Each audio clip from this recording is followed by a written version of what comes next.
Welcome everyone. We start our second half of the semester today in terms of content. I know it's almost near the end of the semester, but content-wise, we really start diving into the whys and hows of human movement. Okay, so we learn our foundations with understanding the anatomy, right? And now we're diving into how that anatomy is affected as we move along and we live our lives.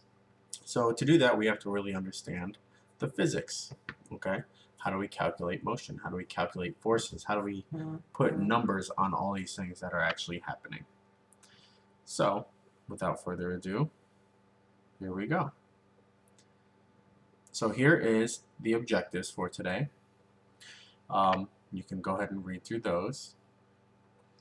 And then we're really going to dive into some of this content. So first we have to understand some of this language, okay? So the language is that we're going to go over today is kinetic energy. And kinetic energy is the energy present when a body is moving.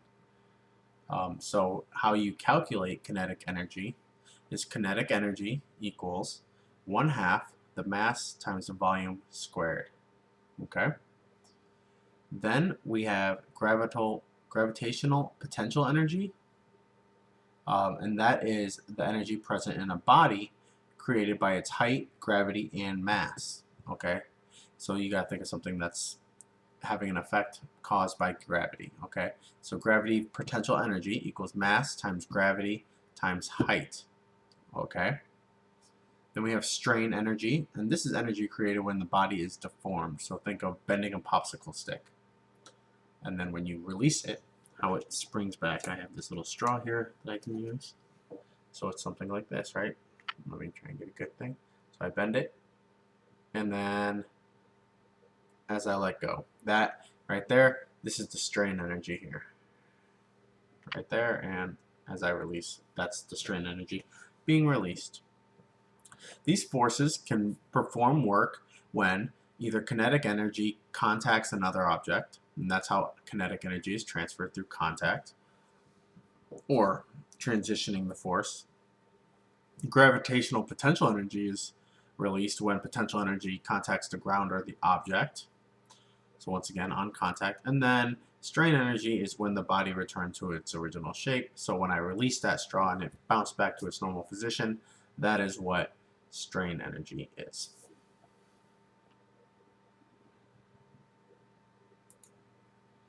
So now we move on to force. So we talked about force a little bit. So now let's dive into what exactly is force. Force is a push or a pull on an object, and you can see this when the object changes motion or the body is affected. So it might change motion from left to right, up to down. Either way, there is a change in the object's state of being. If there's not enough force applied, the body may not change motion, but there still was a force applied. And we'll kind of dive into that in the next part as well, and you'll understand kind of what we're talking about because you have to create a deficit. All the force has a magnitude, a direction, and a point of application, and a line of action. Okay? Force is calculated by mass times acceleration. Okay? So in that equation there, you can see how it's measured with kilograms and then mass per second is how that goes. I don't know why it does too. I don't make the rules. It just is what it is. Okay? 1 unit of force is called a newton. Okay? And a newton is the amount of force it takes to accelerate 1 kilo at a rate of 1 meter per second per second. Then we have 1 newton when we put it in terms of English measurements, right? It is 1 newton equals 4.45 pounds of force. So like 100 pounds of force would equal 445 newtons. Okay. Speed. Speed is scalar, and so that is the distance traveled over time. Okay, that's how you measure that. And because it's a scalar quantity, it means it changes. Okay, so what happens is speed is distance divided by time. Example, 100 miles per hour. Okay, so like you went 100 meters or 100 miles, and then the time it took, 1 hour. Okay? Velocity describes the magnitude and direction or rate of the time it took for an object to change position. So velocity equals change in displacement over a change in time. So change in meters, you went from 0 meters and I ran 10 meters, so that's a change of 10. And then it took me 3 seconds, so 10 divided by 3 would be my velocity there. Sorry. Weight. Weight is mass times gravity, and that's measured in newtons. And then momentum. Momentum is mass times velocity as well. You will need to know most of these equations.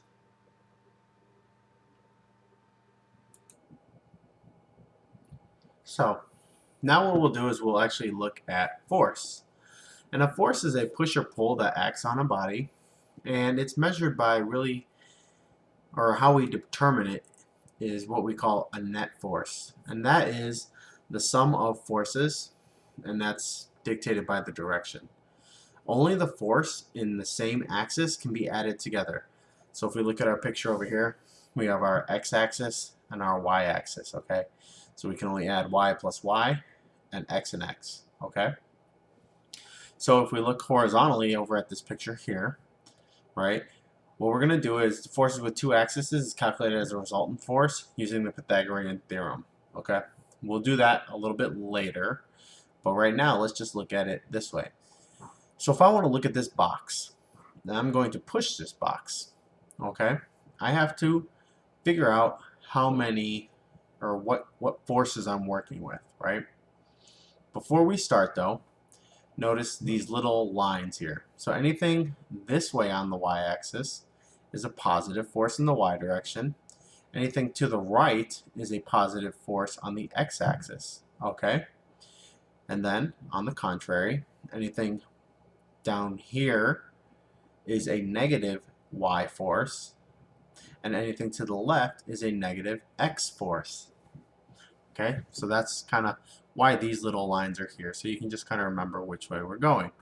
So if we're looking at our horizontal forces, what are we looking at?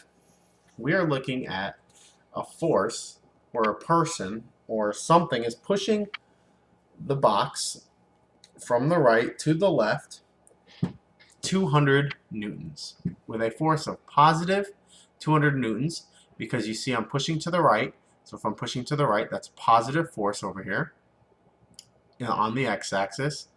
But I have another force on the x-axis that is friction moving left. So that's going to push against me, so going into the negative x-axis at 100 newtons. Okay, so my net x-axis force, or horizontal force, would be the sum of forces. So I have a positive 200 newtons right here.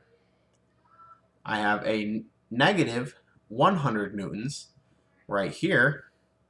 So this box would move positive 100 newtons. So because it's moving positive, I know it's going to move to the right with a force of 100 newtons, because that's 200 minus 100. Okay? So then I would do the same thing if I'm trying to figure out, is this box going to move in the vertical axis, on the y-axis? So if this box weighs 400 newtons, so it's pushing down into the negative direction of a negative 400, but I have a ground reaction force of 700 newtons going up, right? So negative 400 plus 700, because this is a positive, because it's going up into the positive y-axis. Thus, I have a positive 300 Newton force. So this is going to move, this box would move to the right and up 300 newtons, okay? So because these are unbalanced, because I have a positive and I'm not at zero, if these were zero, I would have no movement. But because I have a resultant force here, I'm going to end up having movement within the box. And because I know it's positive on the horizontal, I know it's moving to the right. Because it's a positive on the vertical, I know that it's going to move up. So let's talk about Newton's first law, the law of inertia. Newton's first law states that a body in motion stays in motion and a body at rest remains at rest unless acted upon by an unbalanced force. So, if we eliminated ground reaction force and friction, the box would move at a constant negative 400 vertically and a positive 200 horizontally, right? Because we got rid of the ground reaction force, so it's just going down, and we got rid of friction, so it just moved this way and down, like that, okay? Ground reaction force and friction create an imbalance, causing the body to change its motion pattern, okay? So you think of an object in outer space. You hit it, push something, it's going to just keep going because it has no friction and it has no gravity, so it's just going to keep floating. So I've pulled up a video to kind of help explain Newton's first law a little bit better for you guys. Imagine you're sitting on a recliner chair watching your favorite movie on a lazy Sunday. And your mom calls out your name and asks you to run some errands. You can imagine how difficult it would be for you to get up and do the work. Imagine you're practicing for your 100 meters race on this track, and somebody asks you to stop immediately within a second. Will you be able to do it? What if you're suddenly asked to turn towards the right? Will you be able to turn immediately? The answer to both the questions would be a no. You can stop, yes, but gradually. You can also turn, but not sharply. And guess what? It's the same story with every object. Every object will continue to do what it's doing. If it's at rest, it will remain at rest.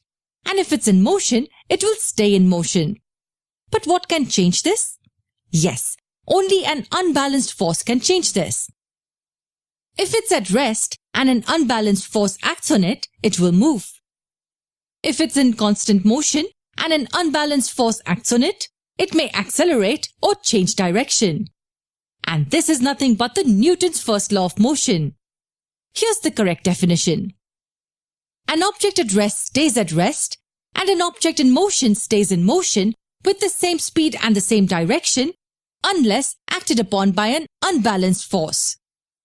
In simple words, it means that the objects continue to do what they're doing unless some external unbalanced force acts on them. We can also understand this using a simple diagram. If the forces are balanced, there can be two cases. An object may be at rest, or an object will be in motion at a non-zero constant velocity in a particular direction. These can be the only two cases when the forces are balanced. In the first case, the object will continue to remain at rest, and in the second, the object will continue to stay in motion at the same velocity and in the same direction. Don't forget, these two cases will remain true only if the forces are balanced. In the next video, we will look at a few applications of the first law of motion.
We see it happen everywhere, at any time. 78% of women have experienced. So I just realized I had the mic on mute, so let me go back, which means you didn't hear how I messed up, so that's awesome. Okay, so Newton's second law is the law of acceleration, and that says that an unbalanced force creates an acceleration with a magnitude proportional to and in the direction of an unbalanced force. So you have to remember that force equals mass times acceleration. So if we're looking at acceleration here, what we're really looking at is something like this. When we look at something and we say, why does a soccer ball move faster than a bowling ball if I kick it with the same amount of force, right? Hopefully you guys can figure out that if I use a 10-pound sledgehammer and I just create like a pendulum, right? So I do this and I just drop it and it just falls, right? Same, a 10-pound sledgehammer, this way it's consistent. Same height, same friction, boom, hits the soccer ball. Why is the soccer ball going to go faster than the bowling ball? Well, if we look here, if I keep this, that force is going to be 10 pounds of force, right? But I change the mass, it's going to change my acceleration, right? So we have to look at it from that, because it would be mass divided by the force would equal acceleration if I undid this, right? Because if I want to isolate A, what I have to do is I have to take force and I have to move mass over. So how do I do that? Instead of a multiply, divide. And then force divided by mass equals acceleration. Okay? If I was to look at it from this. So let's go, which is what I was about to do. Look at our British friends and they'll explain Newton's second law once again.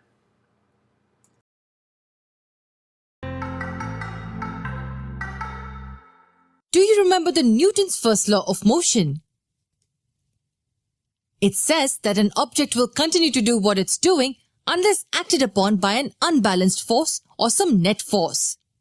Now the important question is, what happens when there is net force acting on an object? That's precisely what the second law of motion will discuss. Do you remember understanding the first law of motion with a simple diagram? If the forces are balanced, the acceleration will be zero. In the first case, the object will continue to remain at rest, and in the second, the object will continue to stay in motion at the same velocity and in the same direction. Don't forget, these two cases will remain true only if the forces are balanced, only if the net force is zero. Now let's try to create a similar diagram for the second case. If the forces are unbalanced, then there will be acceleration. We saw that in the previous video. And now we come to the interesting part. Let me ask you a question and I'm sure you can answer it. On which two factors do you think the acceleration will depend on? I want you to tax your brain a bit. Let me repeat my question. On which two factors do you think will the acceleration depend on? Okay, let's say there's an object on a table. You apply a net force of 10 units on it. And then you apply a net force of 20 units on it. In which case do you think the acceleration will be more? Of course, the one in which the force was more. So we can say that one of the things the acceleration depends on is net force. If it's more, then more will be the acceleration. If it's less, then lesser will be the acceleration. Acceleration depends directly on the net force. Come on, now I want you to think about the second quantity the acceleration will depend on. Let's say there are two objects on the table. One has a mass of 3 kilograms and the other has a mass of 5 kilograms. Now, if you apply net force of 10 units to each of them, which one do you think will accelerate more? Surely it's the 3 kg one because it has lesser mass. Lesser the mass, more the acceleration. And more the mass, lesser the acceleration.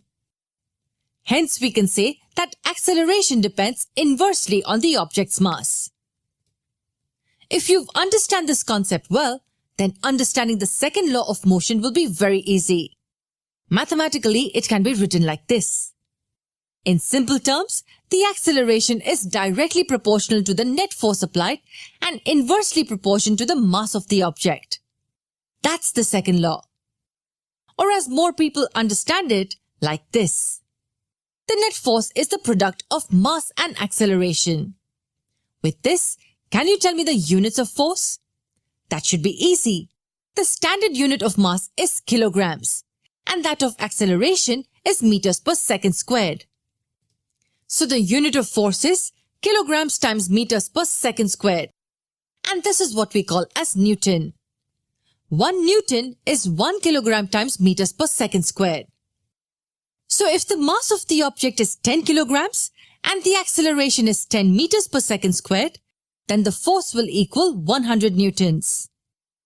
We can say that 1 Newton is defined as the amount of force required to give a 1 kilogram mass and acceleration of 1 meter per second squared.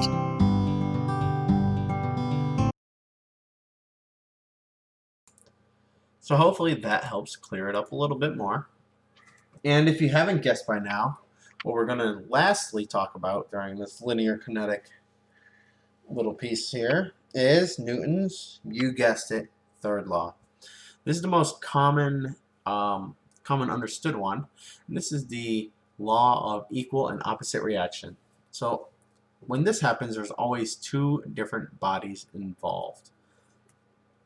Okay, the forces are always equal and in opposite directions. So a force is equal even when the mass is not, and objects move when these forces become imbalanced. Okay, so a free body diagram shows this best. So if you push the wall in space, if I push into the wall, I'm going to create, let's see here, let's see if I can do this. This will be cool. So if I'm pushing into the wall, right, I'm pushing in and my arm bends, right? So let's say I have an arm and it bends here and then I straighten it out, right? While I'm pushing, I'm actually pushing this way, right? So my body, because I don't have friction or anything, is going to just go that way. Okay? So that's what it's kind of saying there. Whereas if in real life on Earth, though, what's happening is we're pushing into the wall, but the wall is pushing back on us. Okay? So we have to overcome that. So we have that friction, right? Just like if we look back here, right? So as we pushed into the wall or into whatever object we're pushing, the floor is pushing back, right? But because of the force being different, we had a movement. Okay? And then just like here, we're pushing up against the ground, right? Or the ground's pushing up against us, and then gravity's pushing us down into the ground. Okay? So we have those forces there. So that's kind of what it's saying. It's equal and opposite reactions. So don't worry if you are confused. We're going to go back to our British friends because they do a great job of explaining it. Hi, I'm First, Dr. we're Amy gonna Killen. watch I have this my own wonderful medical practice, advertisement. and I've been using Doodly now for a few weeks to create these really The only question you need to ask yourself while studying the third law is, what happens when two objects interact with each other? What happens when you place an object on the table? The object exerts a force on the table and the subject exerts an upward force on the object. There are two forces that result from this interaction: a force on the table and a force on the object. The magnitudes of the two forces are the same, but the directions are opposite. These forces are called as action and reaction forces. The force exerted by the object on the table was an action force, and the force exerted by the table on the object is the reaction force. What we saw here is nothing but a display of the Newton's third law of motion. Every action has an equal and opposite reaction. That's how simple the third law is. Every action has an equal and opposite reaction. It means that when two objects interact, there is a force on each object. The magnitude of force on the first object equals the magnitude of force on the second one. And what about the direction?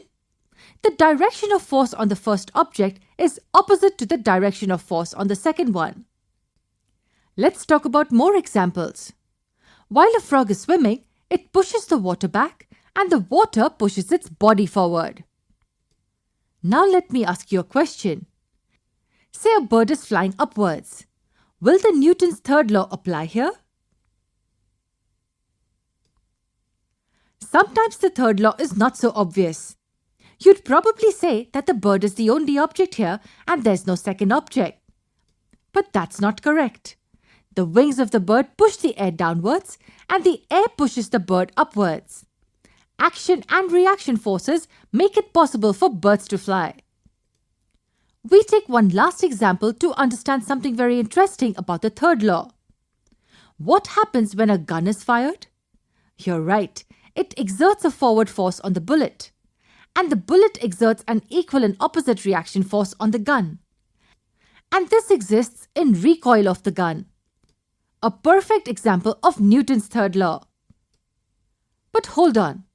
If the force exerted by the gun on the bullet is the same as the force exerted by the bullet on the gun, then why doesn't the gun recoil with the same acceleration as the bullet?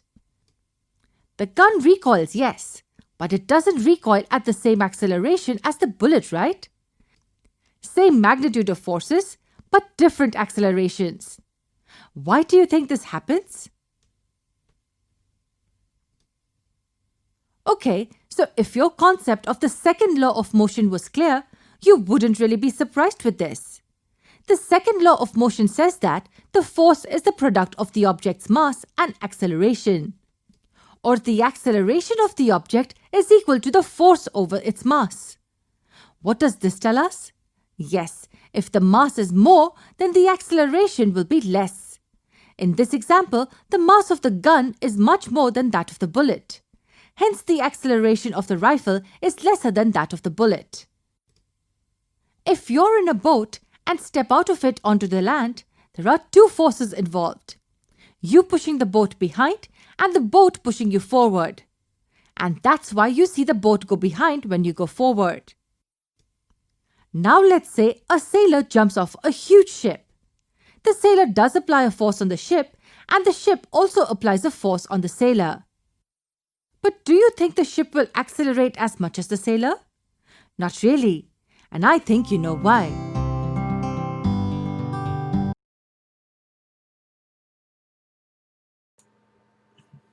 So once again, I hope that clears it up a little bit better on my beautiful diagram here.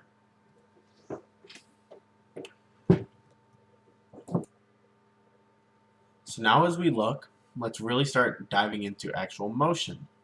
Okay, so linear motion is motion that occurs in a straight line. So this is demonstrated right here. All right, linear motion, straight line. Curvilinear linear motion is motion that occurs in a curved pattern. So think of a projectile. So for here, we're saying we kick a ball, goes up, and it eventually comes back down. Okay. Distance. This relays information regarding the total change of position of a body along a path taken. So if I started here and I moved 6 meters, it gives us a information of how far we have traveled. Okay, and then displacement conveys information relative to the beginning and ending point displayed as a straight line. So the displacement would be something that we'll talk about later. It's easier when I show you on the other diagram. But it's pretty much the difference. If you're looking at this curved projectile, we have a different amount of displacement because we traveled in a not straight line, so we can't measure it straight. So we have to look at just total distance from point A to point B in the fastest way. So here we go. We are going to look at displacement.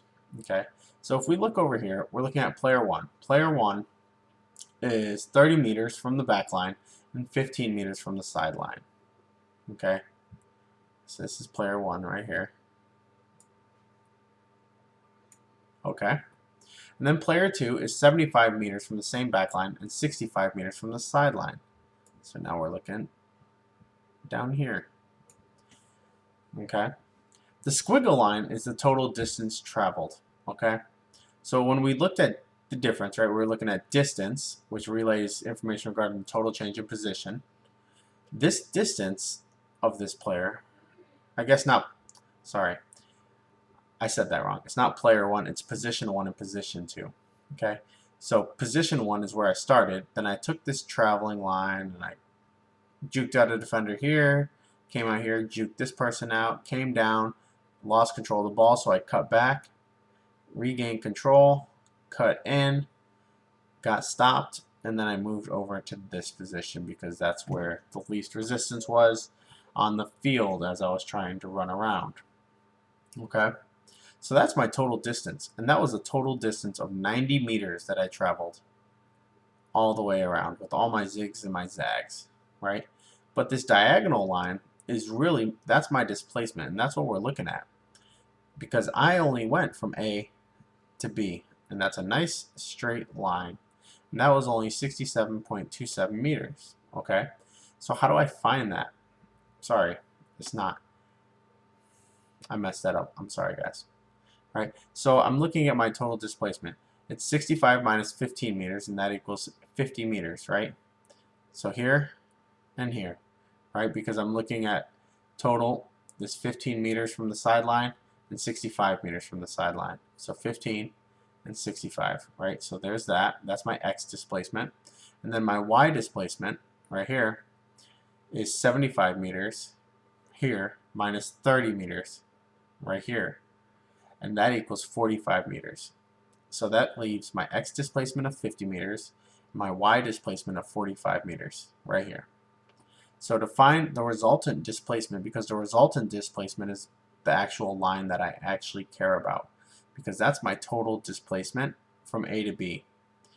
Because we don't care really too much about this y displacement, unless I just wanted to look at it for some reason in terms of just two lines like this, right? But I don't. I want to know how far was I displaced total diagonally from point A to point B. So we use the Pythagorean theorem here. And if you remember, the Pythagorean theorem is a squared plus b squared equals c squared. So for us, we're going to take 45 and we square it. We take 50 and we square it. And then that's going to give us our resultant, which is c squared. So that would be 2025 plus 2500.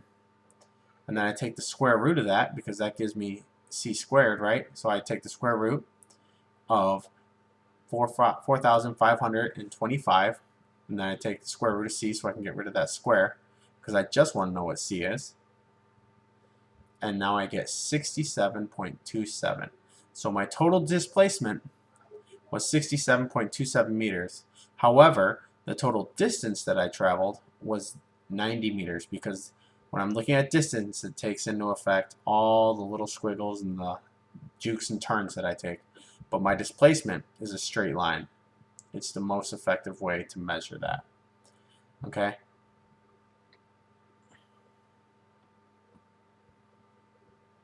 So, if we wanted to find out what actual angle I took, right?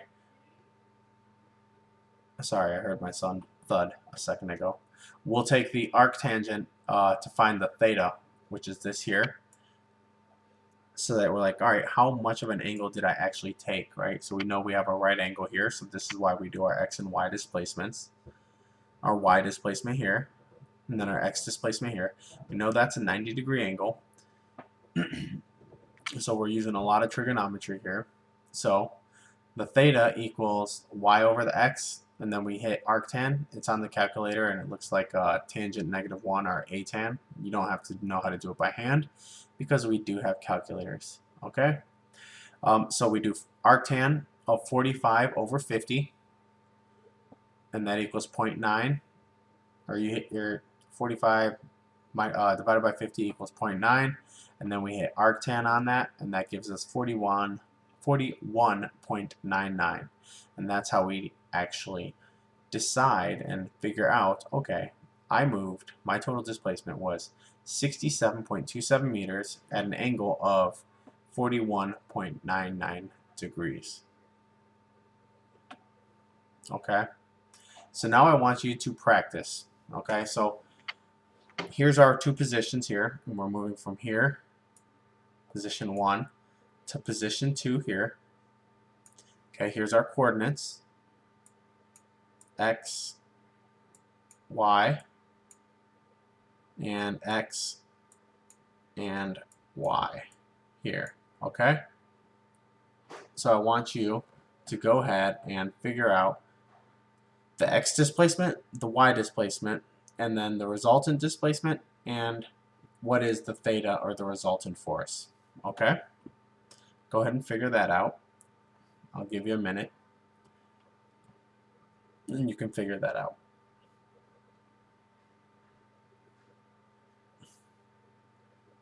Here's a slide here so you can see how to do that again. Okay,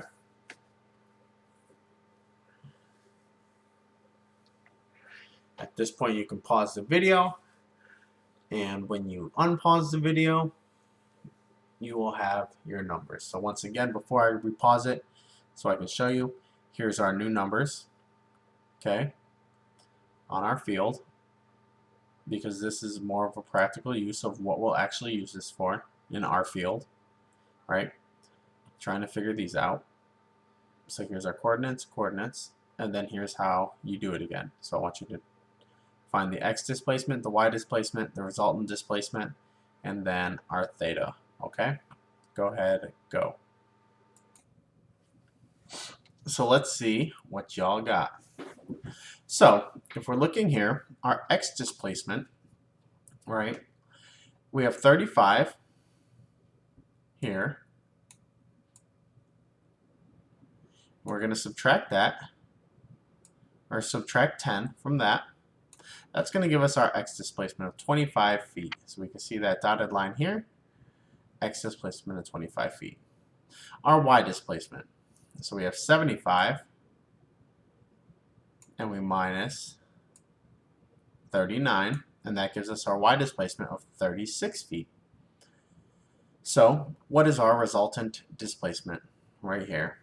Okay, what is it? A squared plus b squared equals c squared.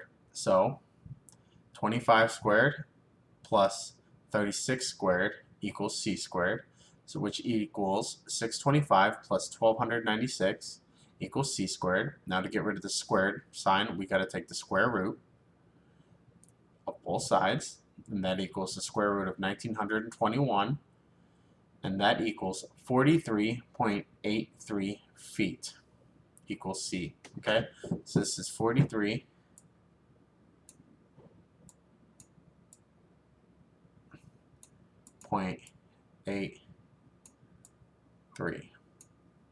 Okay, and then our resultant angle, right? So we're looking at this angle here because this is position 1 to position 2, right? So we're going to take our arctangent of 36 over 25, which equals 1.44, and we take that, and that is hit arctan, or the tangent minus 1 sign, and that equals 55.22 degrees. So our total displacement from point A to point B was 43.83 feet at 55.22 degrees. So now let's move on to calculating speed. So when we calculate speed, it calculates as S equals L over change in time, delta T. Okay, so T equals time finish versus minus time initial. Okay, so the direction is not relevant as we calculate speed because it's just a quantity for us. To the left, we can look and we see that the total distance traveled is 90 meters, right, in our original diagram here. Now we assume the clock read 18 seconds when the player took off from point 1 to point 2. Okay, and when he hit point 2, the clock read 40 seconds. Okay, So what we would do to determine the speed is we would take S equals length over change in time, right? So the length over 40 seconds minus 18 seconds, right? So when we substitute in length, we went 90 meters divided by the 22-second difference there, and we see that we moved at a speed of 4.09 meters per second. So now let's move and let's look at velocity, okay? Velocity resultant. So that's the change in displacement over t again. So change in t, okay? So time final was 40 seconds. Time initial was 18 seconds. Displacement was 67.27 meters, right? Because that's our resultant displacement. Okay, and our theta was 41.99 degrees, if you remember from before. So this angle there, okay? And our vector velocity resultant is unknown. So let's figure that out. So we have to look at our displacement resultant, and that was 67.27 meters. And we're going to put that over our change in time, which was 40 is where we finished, and we started at 18 seconds, so 40 minus 18. So that's going to give us 67.27 over 22 seconds, and that is going to give us 3.06 meters per second. So our resultant velocity was 3.06 meters per second at 41.99 degrees. And that's how you explain velocity for people. Okay, so for x and y specific velocity, you change the change in displacement into change in x and change in y. Okay, so instead of this, it would be change in x or the change in y, so it would be the 45 or the 50 to see how fast I move horizontally or vertically. Okay, and this determines the average velocity, not specific point velocity. So I don't know. I cannot say that I was moving at 3.06 meters per second exactly at this point, this point, this point, this point, this point. It's an average of the entire length. So let's practice speed and velocity. Okay? So assume that player X was running a 200-meter sprint around your average 400-meter track. Okay? Also assume that the path that player X traveled, the blue line in this diagram, was all in lane 1, so the inside lane closest to the field, and that the blue line represents start to finish and a total of 200 meters, our total distance. When player X began, they slipped and did not start running until 2 seconds into the race. They crossed the finish line at 26 seconds.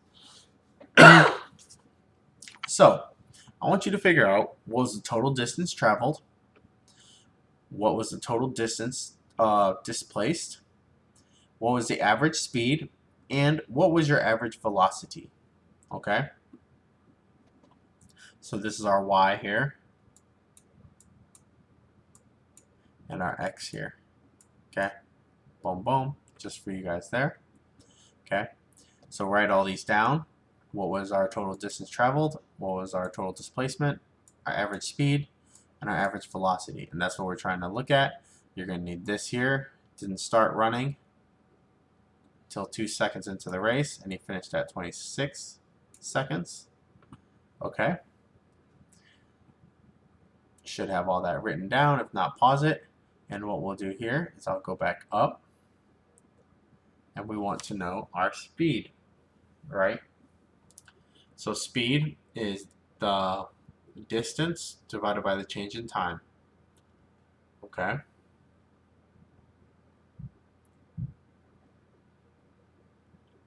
Now, I'm going to move to the next slide so you guys can write the formulas down. If you need to pause it really quick, go ahead. And now here's velocity. So here's the slide for velocity where you can look at the displacement resultant and change in time to find the velocity. Okay. Average velocity, average speed, total displacement, and total distance traveled. Okay. Displacement we learned earlier, right? Here's our displacement. Pythagorean theorem, right? And then our arctangent to get us the angle.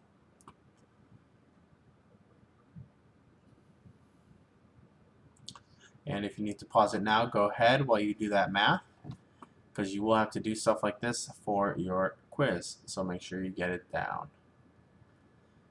And I'm going to change to the answers now. So if you need more time, pause it. So, what was the total distance traveled? Total distance traveled, this is a trick question. It was a 200-meter dash, right? So, he ran 200 meters. Okay? What was the total displacement? Now that's what we need to actually see, is what is the total distance that they traveled. So, a squared plus b squared equals c squared. So we're going to take 75 meters, square it, 110 meters, and square that. Okay? That's going to give us 5625 plus 12,100 equals c squared. So we're going to take 17,725 and we're going to take the square root of that. And that's going to equal a total distance of 133.14 meters for right here.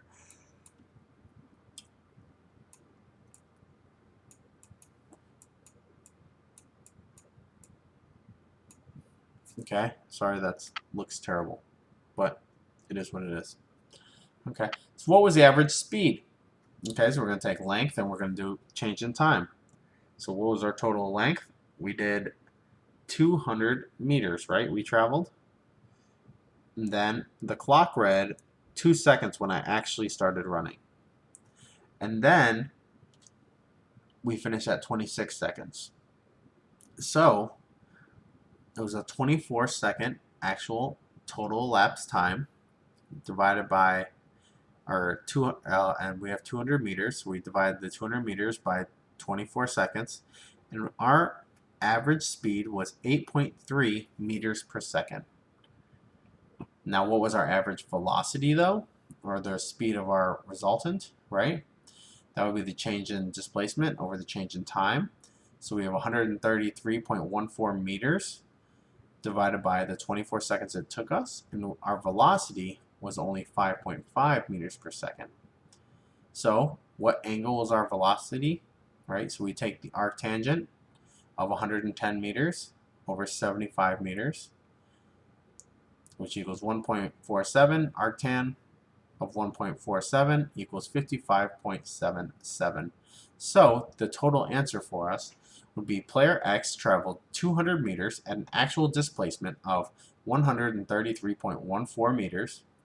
Their top speed was 8.3 meters per second with a velocity of 5.5 meters per second at 55.77 degrees.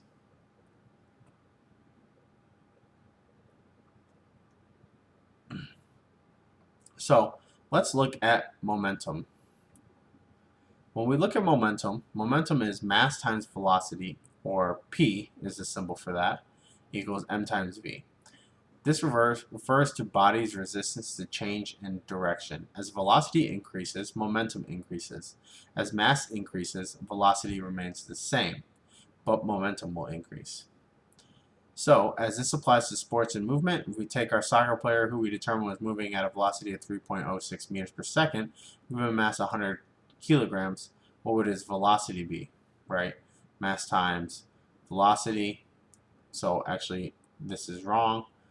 This should be, what would his momentum be, right? And we would take that. I don't have it off the top of my head, so I'm going to pull up my calculator, and you can see that it would be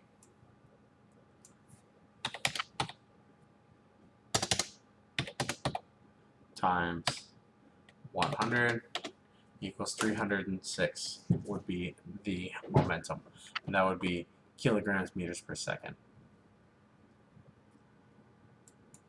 Okay, And this is just a video of momentum at its finest during football. So you can see that. You can see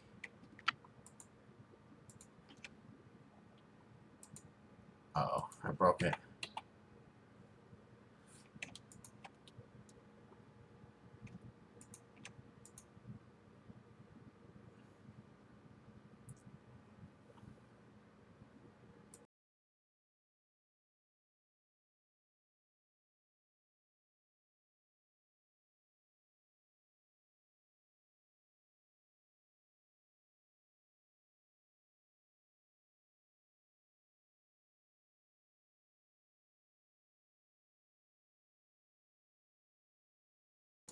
Well, I think they took my video down since I last posted it, so we won't be able to look at that today. So, acceleration. This describes the rate of change in velocity within a specific time. So, 0 to 60 in 6.5 seconds. That's describing that how fast can you go from 0 to 60 miles per hour. And so the change in velocity from 0 miles per hour to 60 miles per hour within a certain time at 6.5 seconds. So acceleration equals change in velocity over change in time. And that's typically an average. Okay, both velocities must be in the same direction, x or y axis. The acceleration is closely tied with velocity and direction. So as you change the velocity and acceleration, you can do that without changing the direction. Okay, think of a sprinter running a 100-meter dash. In all phases, acceleration changes and velocity changes, but the direction never actually does. So to calculate a specific acceleration, you take the final velocity over displacement, or velocity final, and you square that, and then you multiply 2 times your displacement, and you divide those. So practice this, okay? So during a volleyball serve, okay, this is a little cheat sheet right here. Oh, cheat sheet right here. And you can kind of figure that out for these, okay? So during a volleyball serve, a ball leaves the hand with an initial velocity of 10 meters per second angled at 41 degrees from the horizontal. What are the horizontal and vertical velocities of the ball? It's easiest to draw it out. Then I want you to look at a pole vaulter who is trying to reach a velocity of 7 meters per second at the end of a 14-meter runway. How quickly must they accelerate? So I'll give you a minute and you can go ahead and figure that out. So let's go back and let's do our first one here. During a volleyball serve, volleyball leaves the hand with an initial velocity of 10 meters squared, or meters per second, at an angle of 41 degrees from the horizontal. Where are the horizontal and vertical velocities of the ball? This is where reading the book kind of helps, because we didn't really go over this at all in this presentation here. So this actually relies on old knowledge of high school trigonometry. Okay, so here is what we are looking at. Okay, so I wrote draw it out first. So that's what this means. So this is our person. Imagine this is all square, looking nice, right? We're going to imagine this is a 90-degree angle because our person, we'll say they're sitting here. Da, da, da. They're standing on the floor. Going to hit a volleyball right there. Okay? And it's going to be going that way. Okay? And we said they hit it at an angle of 41 degrees from the horizontal, right? At 10 meters per second, right? So how can we figure this out? So what do we know? That's what we have to look at. We know the velocity was 10 meters per second. We know that the angle was 41 degrees. we know that me standing and the floor creates a 90-degree angle. So now what we have to look at is, to understand these, we have to know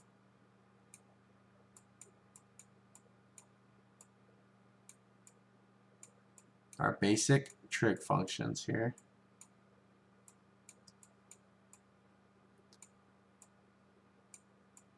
SOHCAHTOA, sine, cosine, and tangent. So what are they? So if I'm looking here at x and y, and I need to first figure out how long these are, right? Our displacements, right? So I know the hypotenuse, so I can use one of these. I'm either going to use sine or cosine, depending on where I want to work to figure out x and y first. So I want to figure out opposite. So opposite of this hypotenuse here would be this x. So I want to take the sine of 41, because this is my angle,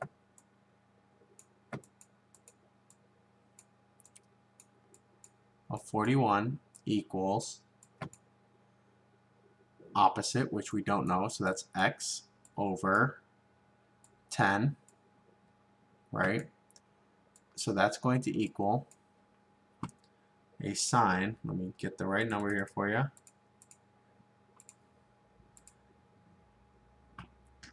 Yeah, I'm not going to print that out. That's what it equals right there. So 41 trigonometry sine equals that, right? So we'll just keep that over to the side here for a minute, get it off screen. So then we're going to have our number of our sine of 41, which we just saw that number. So now I have a number, but now I need to isolate x, right? So if it's telling me here to divide, what I want to do is multiply by 10. Okay, and then multiply over here by 10. So 10 times sine of 41 right there, and that'll equal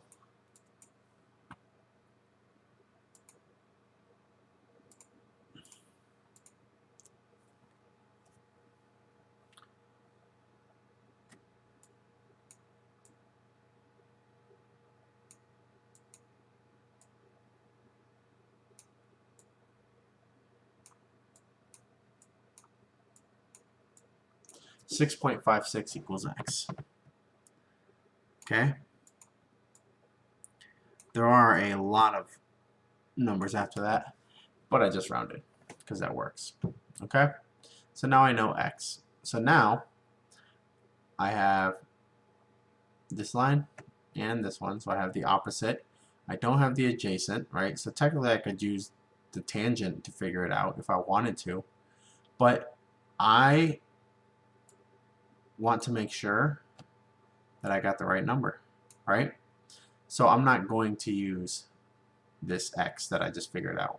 What I do want to know is, I do know the hypotenuse, so I'm going to go with that because the hypotenuse was given to me, so I know I'm right on that one at least. I know that number is not going to change. I know that more likely than not that is solid. So now I'm going to take cosine of 41. And I'm going to take adjacent, which I don't know. We'll label it for us here, y, over the hypotenuse of 10. And then we do the exact same thing. Cosine 41 equals y over 10, which equals for us a total of 7.54. And that's rounded. Okay? So how do I know that I'm right? That's my big question here. How do I know these numbers are right? Because I can't do anything until I know that.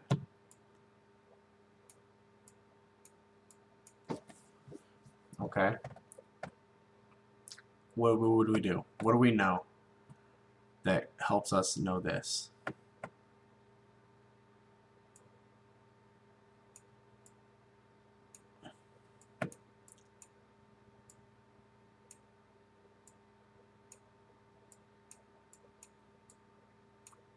our Pythagorean theorem, right?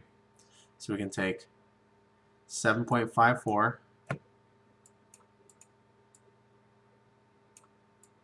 and square it plus 6.56 and square it, and that should equal 10 squared.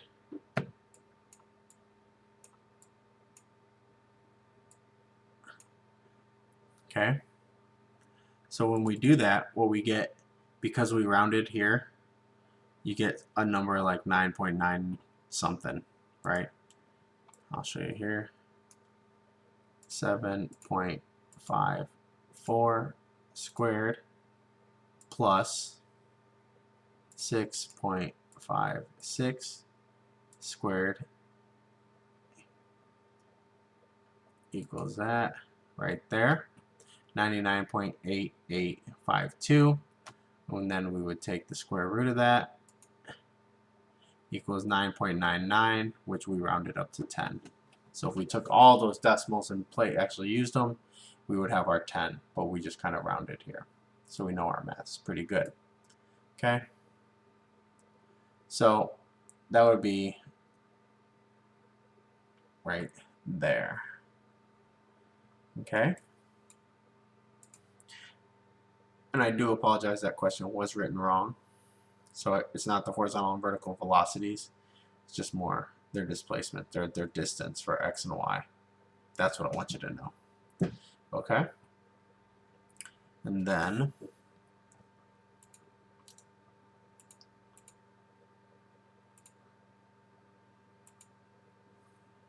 let's go to this question, this next one here. So as we look at our pole vaulter, right, what we have here is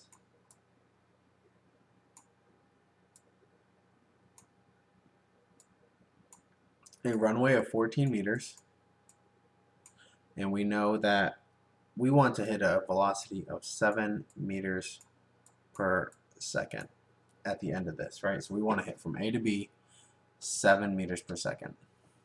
So what we want to know is how fast do I need to accelerate to get to this, right? To hit 7.7 meters per second at the end of this runway. So this is really pretty straightforward right here. Calculate a specific acceleration. So velocity final squared over 2d. So that means we want 7 meters per second squared over 214. Okay, because we're 2 times the 14 meters is our displacement, right? 0 to 14, 14. Okay, that equals 49 over 28,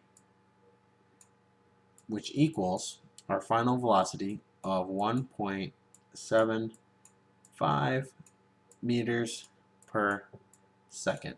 So to reach a 7 meter per second velocity over 14 meters, I need to travel at 1.75 meters per second is how fast I need to accelerate throughout the whole motion.